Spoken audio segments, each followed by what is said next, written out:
Muslihudin tampak meragu saat ditanyai seputar peristiwa yang terjadi di tahun 2016. Meski demikian, jajaran kepolisian Polres Batang menyebutkan masih akan terus mendalami semua informasi yang berkembang. Selain itu, polisi masih terus membuka posko pengaduan bagi warga yang hendak melapor. Mengingat aksi Udin ini sudah berlangsung sejak tahun 2019 dan patut diduga masih banyak korban yang belum melaporkan kekejian yang menimpa anak-anak mereka. Yang disampaikan oleh tersangka bahwa pada saat itu memang dia mengakui bahwa para korban ini anak-anak di bawah umur. Oke, bawah umur itu berapa rata-ratanya? Kisaran dari para korban yang melapor itu umur 5-13 tahun. Apakah sebelumnya ini tersangka sempat melakukan hal serupa sebelum kejadian ini terungkap ke publik? Untuk pengakuan dari tersangka, si tersangka tidak pernah ini karena kita berbicara pada saat penyidikan ya. Iya. Jadi kami juga belum pernah menerima aduan terkait dengan tersangka baru kali ini, dan tersangka juga kita pada saat kita minta keterangan juga dia belum pernah dilaporkan terkait dengan ini. Kenapa saya tanyakan ini Bang Yoris? Karena saya sempat ketemu langsung dengan beberapa keluarga korban. Keluarga korban ini menyampaikan bahwa sebetulnya sebelum kejadian ini terungkap ke publik, tersangka ini sudah pernah melakukan hal serupa. Bahkan korbannya adalah keluarganya sendiri, tapi kemudian, ya itu gimana? Artinya gini, dari kita kembali lagi ke belakang ya. Pada saat itu, apakah ada laporan ke polisi? Ya. Ataukah hanya itu diselesaikan antar lingkup keluarga? Karena apa? Karena warga antara korban dengan pelaku itu masih ada kaitan saudara. Ya. Jadi pada saat itu kita juga sudah minta informasi dari rekan-rekan yang di sini juga belum pernah ada laporan. Oke, jadi artinya tersangka tidak mengakui ya bahwa atau tidak membenarkan bahwa sempat melakukan hal serupa sebelum kejadian ini. Berarti tidak pernah ya ada kalimat itu keluar dari tersangka. Sejauh ini ada berapa korban yang sudah masuk datanya ke pihak Polres? Yang sudah laporan dari awal sampai dengan sekarang ini 21 orang, dan saat ini kami masih membuka posko pengaduan. Kita koordinasi dengan perangkat desa setempat, dengan P2TP2A Kabupaten Batang juga. Siapa tahu nanti ada muncul korban-korban. Kami juga sudah memberikan himbauan melalui Babin Kamtibmas, melalui kepala desa dan perangkat, serta kita juga lakukan himbauan kepada para orang tua ya, supaya jangan merasa takut.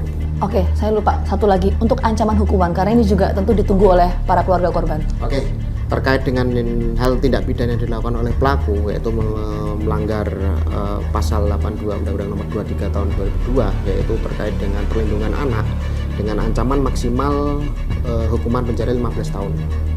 Muslihudin boleh saja mengaku korbannya hanya 10 orang, tapi faktanya korban yang melapor telah mencapai 21 orang. Selain itu, fakta di lapangan masih banyak keluarga korban yang enggan melakukan pelaporan. Kami pun menemui korban-korban lainnya. Dari keluarga korban ini kami mengetahui modus yang digunakan pelaku amat beragam untuk membujuk korbannya. Anak Mas Hasan ini juga jadi korban gitu dari pelaku ya Mas ya? Ya itu kapan Mas? Itu waktu tanggal 31 malam minggu, pas malam tahun baru begitu Mbak informasinya, sekitar pukul 10 malam. Itu gimana ceritanya Mas? Kalau menurut ceritanya dari anak saya diajak masuk ke rumah dan si pelaku izin sama saya mau sholat gitu, sholat isya. Otomatis saya tidak tahu menahu dia mau apa. Untuk bilangnya mau sholat saya persilahkan, dan saya pun tidak merasa curiga apa yang dia akan berbuat. Kalau menurut informasi anak saya diajak di depan televisi, terus nggak tahu gimana dikasih HP, terus katanya ditindih gitu. Mungkin tidak lama kemudian terus pindah lagi ke kamar tidur anak saya yang pertama, dan selepas itu juga saya juga melihat waktu berpapasan saya lewat dia sama anak saya yang kecil di dalam kamar gitu Mbak. Tapi saya itu nggak ngeh, dan si korban pun si pelaku tersebut lihat saya, dia kaget, tapi saya tidak terpikiran apa yang akan mereka lakukan di dalam bersama anak saya. Saya nggak ngeh, saya juga langsung keluar begitu, Mbak. Duduk kembali di luar. Mas, waktu pas kejadian pas tahun baru, kan itu kan di rumah Mas Hasan ya. Nah, istri Mas Hasan kan katanya ada di rumah. Nah, itu di mana posisinya waktu itu? Posisi istri saya di dalam kamar, mungkin dia lagi main HP atau gimana, kurang tahu juga Mbak ya. Saya juga di luar. Terus mungkin anak saya pengetahuannya dia katakanlah pernah mau digituin, dia ngerasa nggak enak. Tapi istri saya nggak ngeh gitu. Soalnya juga televisi suaranya agak kencang gitu. Jadi nggak terlalu kedengeran apa yang anak saya. Itu dirasain sama anak Mas Hasan itu berapa waktu setelah kejadian? Hampir 4 hari, rasanya seperti itu, sakit, agak perih gitu. Ya Allah, miris banget denger ceritanya. Mas, terus pas 4 hari setelah kejadian ngalamin itu, terus gimana itu keluarga Mas? Maksudnya sempat dibawa ke rumah sakit atau ke dokter atau? Pada waktu itu tanggal berapa ya, malam Jumat kemarin Mbak, itu istri saya sehabis sholat, waktu penangkapan si pelaku tersebut sorenya, istri saya nanyain sama anak saya, memang katanya dikasih ini gitu, dimasukin tik-tik katanya gitu. Ya sebagai orang tua gimana? Ya marah ya, kesel ya. Kita minta pertanggungjawaban sama yang melakukan tersebut lah. Gimana caranya supaya hukum di negara kita berlaku, kita minta hukuman yang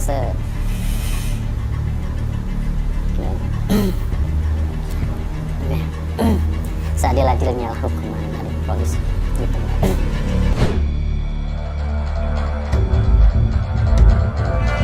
Muslihudin alias Udin mengaku pernah mengalami pelecehan serupa ketika berusia 10 tahun. Namun demikian, dia tidak ingat siapa yang melakukan hal buruk itu terhadapnya. Hingga akhirnya pengalaman traumatis itu berlalu begitu saja. Lantas benarkah anggapan bahwa para pelaku pencabulan terhadap anak di bawah umur umumnya pernah menjadi korban? Tim Fakta pun menemui pakar dari Fakultas Psikologi Universitas Diponegoro, Profesor Dian Ratna Sawitri. Kemarin saya sempat berbincang langsung dengan tersangka. Tersangka mengatakan bahwa saya tanyakan alasannya itu kenapa kok sampai setega itu melakukan pencabulan gitu ya terhadap anak di bawah umur bahkan sesama jenis begitu. Tersangka ini mengatakan bahwa sempat merasa sakit hati sebelumnya karena sempat putus cinta dan lain sebagainya, terus ditambah ada beberapa hal lain, misalnya suka menonton video porno. Itu bisa menjadi pemicu juga nggak sih, Prof? Saya rasa bisa. Jadi dari lingkungan, kemudian dari apa yang sering dia tonton, sering dia lihat, sering dia baca, dan dia dengar ya, dia melihat, kemudian ingin mencoba dan sebagainya, kemudian pernah mengalami kekecewaan. Nah, sebetulnya kekecewaan ini bisa dialami setiap orang, dan bagaimana dia memanage kan membutuhkan satu semacam pelampiasan tertentu ya. Untuk faktor lain, misalnya pelaku pelecehan seksual ini pernah menjadi korban pelecehan juga ketika di masa lalu, itu bisa menjadi faktor pemicu juga nggak? Ya, dari sisi trauma, kemudian ya, ketika dia telah menjadi korban, kemudian tidak dimanage dengan baik juga pada saat itu, menimbulkan kekecewaan, dia menjadi menarik diri barangkali seperti itu, tidak ada tempat untuknya bercerita. Nah, kemudian muncul satu kesempatan, kemudian dia merasa hal itu dia juga pernah mengalaminya, dan dia tidak tahu apa yang harus dilakukan, apakah itu sesuatu yang baik atau buruk, di stop atau tidak ya. Saya nggak membayangkan ya Prof ya, karena korban ini usianya ada yang TK, SD. Itu untuk dampak secara psikologisnya tuh gimana dan penanganannya harus seperti apa ya Prof ya? Kalau anak-anak biasanya ekspresinya ketika itu mungkin under pressure, ancaman dan sebagainya, dia pasti akan mengingat itu sebagai hal yang sangat menakutkan.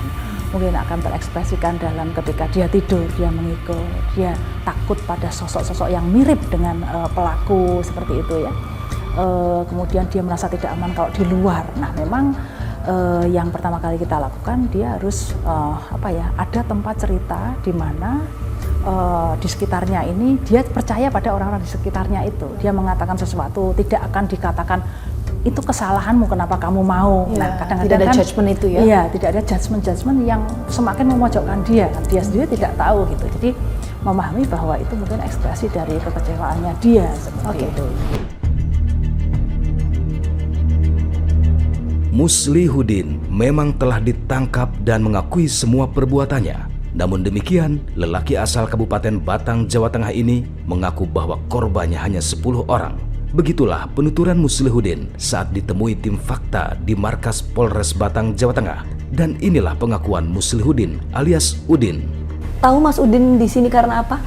Iya tahu, Tahu. Karena apa Mas? karena saya berbuat cabul. Itu gimana ceritanya Mas?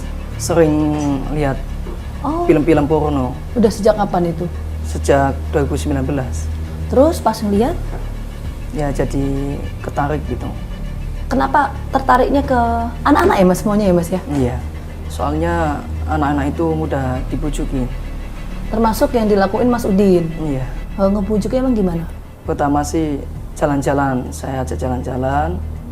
Kemudian setelah jalan-jalan, saya ajak ke suatu tempat, yaitu kos-kosan. Terusan kemudian saya pinjamin HP Pinjamin HP itu buat apa? buat main game. Game offline, bukan online, game offline biasa. Game offline. Iya. Biar apa Mas? Ya biar anak itu tenang, Terus tenang santai dan nggak berontak nggak gitu berontak, ya? iya. Terus setelah dikasih HP, akhirnya main game. Saya belorotin itunya, celahnya saya turunin, terusan saya di atasnya gitu. Tempatnya di mana sih? Banyak di daerah kos-kosan, Kos-kosannya siapa? kos-kosannya punya tante saya. Mas Udin sempat ngancem juga nggak sih? Enggak pernah, Nggak pernah. enggak pernah. Tadi kan Mas Udin bilang itu dari tahun berapa? 2019 ya? Iya, Itu berapa orang yang Mas Udin lakukan kayak gitu Mas? sekitar 10 lebih. Itu umur berapa tuh rata-rata Mas? SD, SD? iya. Bergantian atau gimana itu Mas ceritanya? Ceritanya pergantian. Heeh. Ada yang 1 bulan, ada baru sekali. Katanya Mas Udin juga guru ngaji? Enggak. Kalau guru rebana, benar? Kalau gubana, iya. Waktu itu ayah Mas Udin sama keluarga sempat ketemu sama keluarga korban. Iya. Katanya nggak usah ngelaporin, selesain aja secara kekeluargaan. Itu bener nggak sih? Emang ada orang yang bilang tapi per orang. Oh, Tapi waktu itu saya belum pas nggak di rumah. oke. Nah Mas Udin sadar yang Mas Udin lakuin itu. Sadar. Kenapa sih Mas? Itu untuk pelampiasan aja. Pelampiasan. Kenapa? Kenapa? Boleh Kalau cerita? Waktu dulu saya suka sama perempuan itu. Suka sama perempuan tapi dia sekarang sudah menikah sama orang lain gitu.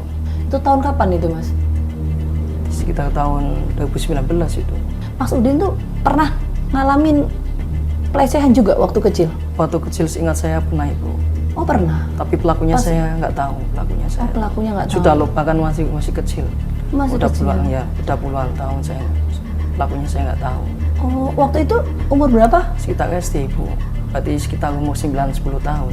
Oh 9 sampai 10 tahun. Ya, kurang lebih seperti itu. Kurang lebih seperti itu. Tapi sering waktu itu ngalamin pelecehan gitu Mas? Kalau pelecehan sering sih nggak sering banget Ibu.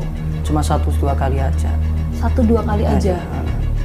Sempet cerita waktu itu ke orang tua? Nggak pernah. Kenapa nggak cerita? Kan waktu itu kan seakan-akan kan hanya mainan Ibu. Soalnya yang melakukan itu kan bukan orang besar.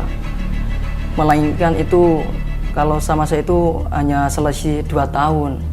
Nah, itu saya dibuat seperti itu. Nyesel nggak sih Mas? Nyesel banget Ibu. Nyesel banget saya sangat nyesel. Sangat menyesal sekali. Kenapa menyesal? Karena itu sangat merugikan orang lain Ibu. Dan itu sangat merugikan saya sendiri dan keluarga saya dan semuanya. Semua orang-orang yang terdekat kepada saya.